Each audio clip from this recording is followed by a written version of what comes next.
Part 2 of my employees' paychecks were writing on the teacups at Disney World.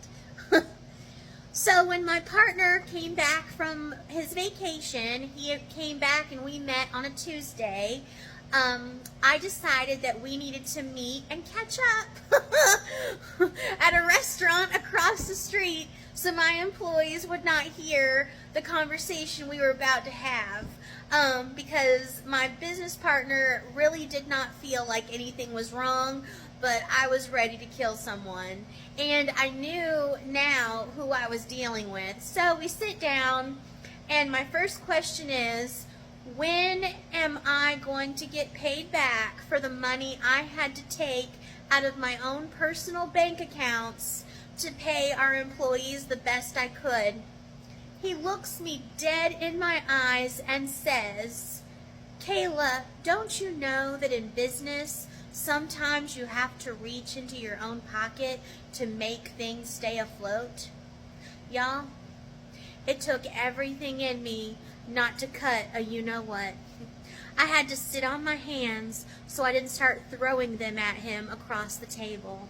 I even had to stick a breadstick in my mouth while I thought of something more appropriate to say in a crowded restaurant. I was livid with that statement. Are you kidding me? Anyway, so instead of, asking me how everything went, did everything stay afloat, how were sales, the narcissist in him just wants to talk about the time he had.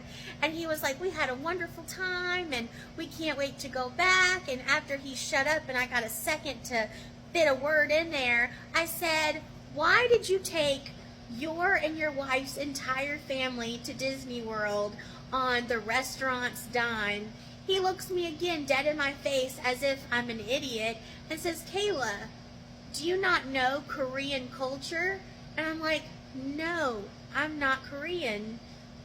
So no, I don't know." And he was like, because he is Korean, not that that matters, and the stupid stuff's about to come out of his mouth isn't either.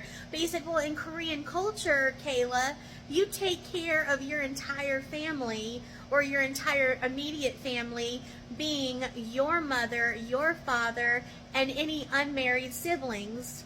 If you get married, especially as a son, like if a son marries, he is also responsible for his wife's mother and father, and sometimes, more than likely, they're his wife's siblings that are unmarried as well. And I'm not knocking anyone's culture. That's fine and dandy. But you don't steal money from your business to take your entire family to Disney World or anywhere. Like, if he told me the truth, I would have been like, "No, you can't do that. Take them to your house for a week and have a vacation at your house. You can afford that." And he said, "Well, my family thinks I'm more successful than I am, so I have to show them that I have the money that I say I do." I'm like, "Oh, here comes the truth." Like, what in the world is wrong with you?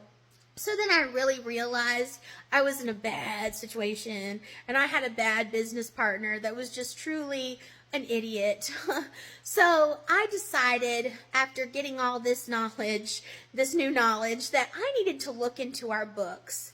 So he went home, of course, after being gone for over a week. He had to go home and rest, so I decided to go through our books. It took me a week and a half to go through our books privately at home. He had no idea. And I discovered for the past year, I didn't even go into the first year, part of the year that we were starting our business, he had stolen $50,000. It was over $50,000 from our company by taking cash out of the register, by using the debit and credit cards for personal expenses, using tax exemption for personal expenses, you name it.